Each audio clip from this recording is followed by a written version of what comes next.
നിലവിലുള്ള ജനാധിപത്യ ഭരണകൂടത്തെ അട്ടിമറിച്ചിട്ട് താൽക്കാലിക ഗവൺമെൻറ് വന്ന ബംഗ്ലാദേശിൽ ഇപ്പോൾ കൂനിന്മേൽ കുരു എന്ന് പറയുന്നത് പോലെ അവിടെ ഭക്ഷ്യക്ഷാമം അനുഭവിക്കുന്നു എന്ന വാർത്തയാണ് ഇപ്പോൾ അവസാനമായി പുറത്തു വരുന്നത്.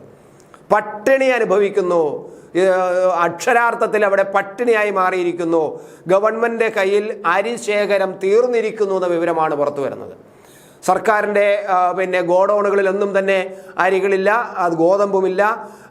കഴിഞ്ഞ ഡിസംബർ 7 വരെ അവിടെ ഉണ്ടായിരുന്ന അരി ശേഖരം അതുകൊണ്ട് തീർന്നിരിക്കുന്നു. ഡിസംബർ 7 വരെ മാത്രമാണ് അരി ശേഖരം ഉണ്ടായിരുന്നതെന്ന് പറയുന്നു.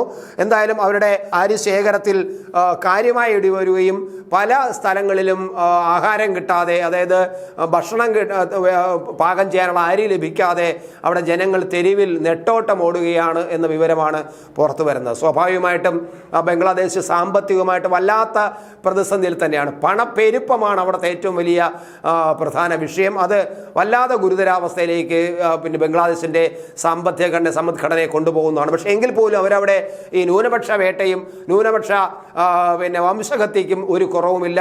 അത് ഇപ്പോഴും അവിടെ സജീവമായി നടക്കുന്നുണ്ടെന്നാണ്. അപ്പോൾ ഒരു രാജ്യം ഒരിക്കലും ഒരു മതപരമായിട്ട് നേട്ടം വന്നു കഴിഞ്ഞാലെന്നും അല്ലെങ്കിൽ മതം രാഷ്ട്രമായിട്ട് മാറിയെന്ന് വിചാരിച്ചിട്ട് അവിടുത്തെ ജനങ്ങളുടെ ജീവൽ പ്രശ്നങ്ങൾ പരിഹരിക്കപ്പെടുന്നില്ല എന്നതിൻ്റെ പ്രത്യക്ഷ സാക്ഷ്യപത്രമായിട്ട് ബംഗ്ലാദേശ് മാറുകയാണ്. ബംഗ്ലാദേശിൽ ഇപ്പോൾ അധികാരത്തിൽ വന്ന അല്ലെങ്കിൽ അവിടെ ഉണ്ടായിരുന്ന ഭരണകൂടത്തെ, ഷേഖ് ഹസീനയുടെ ഭരണകൂടത്തെ തകർത്തുകൊണ്ട് അട്ടിമറിച്ചുകൊണ്ട് അവിടെ കലാപം ഉണ്ടാക്കുകയും ആ കലാപത്തിൻ്റെ പേരിൽ അവിടെ ഭരണത്തിനെ ഇല്ലാതായിക്കൊണ്ട് ഒരു പുതിയ ഭരണം വരികയും ചെയ്യുന്നു.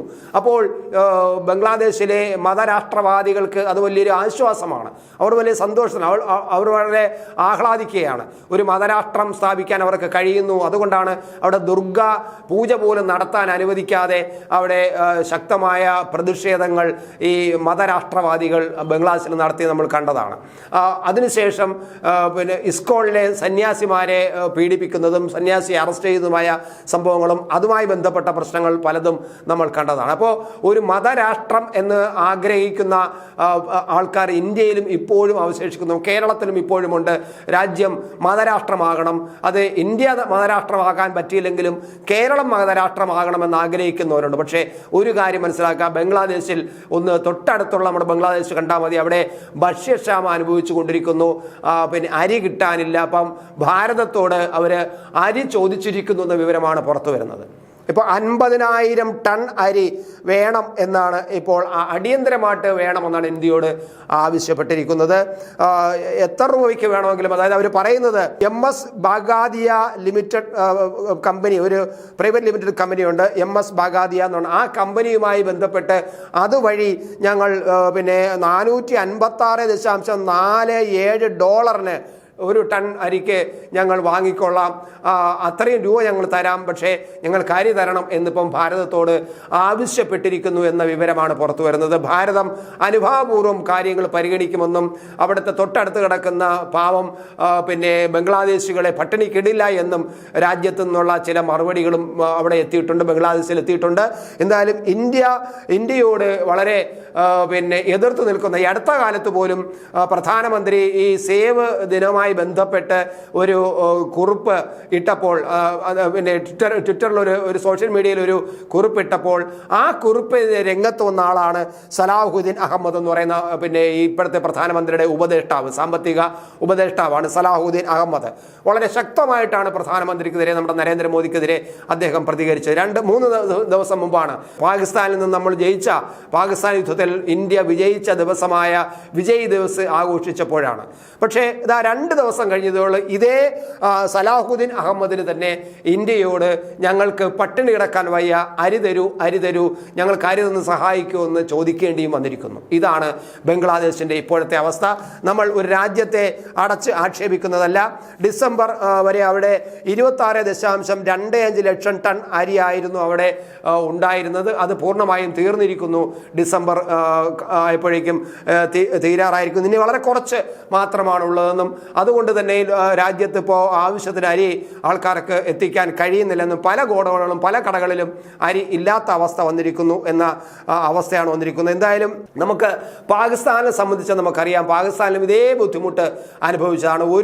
ഒരു കുഞ്ഞുങ്ങൾക്ക് പാല് കൊടുക്കാൻ കഴിയാതെ 1 ലിറ്റർ പാലിന് 300 രൂപയും 350 രൂപയും കൊടുത്തിട്ടും കിട്ടാൻ കഴിയാത്ത ഒരവസ്ഥ. അമ്മമാർ തെരുവിലിറങ്ങി കരഞ്ഞുകൊണ്ട് പ്രതിഷേധിക്കുകയും കരഞ്ഞുകൊണ്ട് 1 ലിറ്റർ പാല് തരൂ, എൻ്റെ കുഞ്ഞിന് വിശക്കുന്നു എന്ന് പറഞ്ഞ് സ്ത്രീകൾ പുറത്തിറങ്ങി, അമ്മമാർ പാകിസ്ഥാനിൽ പുറത്തിറങ്ങി നമ്മൾ കണ്ടതാണ്. അപ്പോൾ അത്തരത്തിൽ വളരെ സാമ്പത്തിക പ്രതിസന്ധി പാകിസ്ഥാനിലുണ്ട്, തൊട്ടടുത്ത ശ്രീലങ്കയിലുണ്ട്, ഇപ്പോൾ അതാ ബംഗ്ലാദേശിലും വന്നിരിക്കുന്നു. ഇവിടെയെല്ലാം ഈ തീവ്രവാദം ഊട്ടി വളർത്തുന്ന രാജ്യമാണ് പ്രധാനമായിട്ടും പാകിസ്ഥാനും ബംഗ്ലാദേശും. പാകിസ്ഥാനിൽ നമുക്ക് ഒരു ഓർമ്മയുണ്ട്, നമ്മൾ അഫ്ഗാനിസ്ഥാനിലേക്ക് നമ്മൾ ഇവിടുന്ന് ഗോതമ്പ് കയറ്റി വിട്ടപ്പോൾ അഫ്ഗാനിസ്ഥാൻ ഗവൺമെന്റ് ആവശ്യപ്പെട്ടതനുസരിച്ച് ഇന്ത്യയിൽ നിന്നും ഗോതമ്പുകൾ ടൺ കണക്കിന് ഗോതമ്പ് ഇവിടുന്ന് അങ്ങോട്ട് കൊടുത്തുവിട്ടപ്പോൾ അഫ്ഗാനിസ്ഥാൻ അതിർത്തിയിൽ വെച്ചിട്ട് പാകിസ്ഥാൻകാർ നമുക്ക് ഇന്ത്യയിൽ നിന്ന് കൊണ്ടുപോയ ഗോതമ്പ് കൊള്ളയടിച്ച് കൊണ്ടുപോയത് അത് നമുക്ക് ഓർമ്മയുള്ളതാണ്. കാരണം അത്രമാത്രം ഭക്ഷ്യക്ഷാമം അവിടെ അനുഭവിച്ചു എന്നതാണ് നമ്മൾ കാണുന്നത്. അതുപോലെ ബംഗ്ലാദേശിൽ സംഭവിക്കുന്നു, ബംഗ്ലാദേശിലും ഇത് തന്നെയാണ് സംഭവിക്കുന്നത്. 2022 പോലും 22 മുതൽ ഇപ്പോൾ തുടങ്ങിയതല്ല, ഈ ഗവൺമെന്റുകാർ തുടങ്ങിയെന്ന് പറയാൻ പറ്റില്ല. ബംഗ്ലാദേശിൽ 2022 മുതൽ തന്നെ വളരെ സാമ്പത്തിക പ്രതിസന്ധി അവിടെ ഉണ്ടായിരുന്നു. ഗുരുതരമായ സാമ്പത്തിക ഗവൺമെന്റ് ഉണ്ടായിരുന്നപ്പോഴും പ്രതിസന്ധി ഉണ്ടായിരുന്നു. IMF-ൽ നിന്നും അവർ ഏകദേശം ലോൺ എടുക്കാൻ വായ്പ $4.5 മില്യൺ വായ്പ എടുക്കാൻ തീരുമാനിച്ചതും അങ്ങനെ അതുമായിട്ട് ബന്ധപ്പെട്ട് വായ്പ എടുത്തതുമായ സംഭവങ്ങൾ നമുക്ക് ഓർമ്മയുള്ളതാണ് 2022-ൽ. അതിങ്ങനെ മൂത്ത് വന്നതാണ്. പക്ഷേ ഇപ്പോഴത്തെ ഈ ഗവൺമെന്റ് മാത്രം ഒരു ദോഷമായിട്ട് നമുക്ക് കാണാൻ പറ്റില്ല. പക്ഷേ ഇപ്പോൾ ഗവൺമെന്റ് വിപ്ലവം നടത്തി അധികാരം എത്തിയെങ്കിൽ പോലും അവർക്ക് ഇത് മുൻകൂട്ടി കാണാനോ ഈ ഭക്ഷ്യക്ഷാമം വരാൻ പോകുന്നത് നേരിട്ട് മനസ്സിലാക്കാനോ കഴിഞ്ഞില്ല എന്നുള്ളതാണ്. അതാണ് ഒരു ഭരണകൂടത്തിൻ്റെ ഏറ്റവും വലിയ തകരാറ്. കാരണം അവർക്ക് ഈ മതരാഷ്ട്രം സ്ഥാപിക്കുന്നതിൻ്റെ തിരക്കിലായിരുന്നു.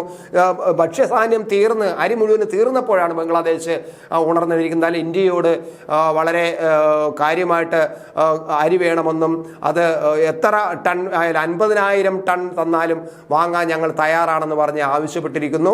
ഇന്ത്യ അത് കൊടുക്കും എന്ന് തന്നെയാണ് നമ്മൾ കരുതുന്നത്. കാരണം ഇന്ത്യയുടെ സംസ്കാരം അതാണ്. അവർക്ക് പട്ടിണി ഇടിക്കുക, ഈ കുറച്ച് ന്യൂനപക്ഷങ്ങളായ കുറേ മതരാഷ്ട്രവാദികളെ കണ്ടുകൊണ്ട് ബംഗ്ലാദേശിലെ നമ്മുടെ അയൽക്കാരായ പാവം ജനങ്ങളെ പട്ടിണി എടുക്കാൻ ഇന്ത്യക്ക് കഴിയില്ല. ഇന്ത്യ അനുഭാവപൂർവ്വം പരിഗണിക്കും, അരി കൊടുക്കും. അതിൻ്റെ ചർച്ചകളും മറ്റൊക്കെ ഇപ്പോൾ നടക്കുന്നു എന്ന വിവരമാണ് പുറത്തു വരുന്നത്. ഓരോ ജീവിതവും ഓരോ കഥകളാണ്, വേറിട്ട കഥകളുടെ ഒരു കൂട്ടായ്മ. വേണമെങ്കിൽ നമുക്കതിനെ ഒരു നോവലെന്ന് പേരിടാം.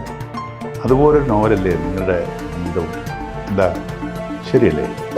നിങ്ങളുടെ അനുഭവങ്ങൾ, കഥകൾ എന്തുമായിക്കൊള്ളട്ടെ, അത് കേൾക്കാൻ DNA ന്യൂസിലൂടെ ഞാൻ എത്തുന്നു. കഥ പോലൊരു ജീവിതം, അതിനായി ഞാൻ നിങ്ങൾക്ക് വേണ്ടി കാത്തിരിക്കുന്നു. നമുക്ക് ഒന്നിച്ച് കാണാം, കുറേ കാര്യങ്ങൾ സംസാരിക്കാം, വേദനകൾ പങ്കിടാം. നിങ്ങളുടെ വിഷയങ്ങൾ, അനുഭവങ്ങൾ അത് ഞങ്ങളെ അറിയിക്കേണ്ട വിലാസം താഴെ കൊടുക്കും.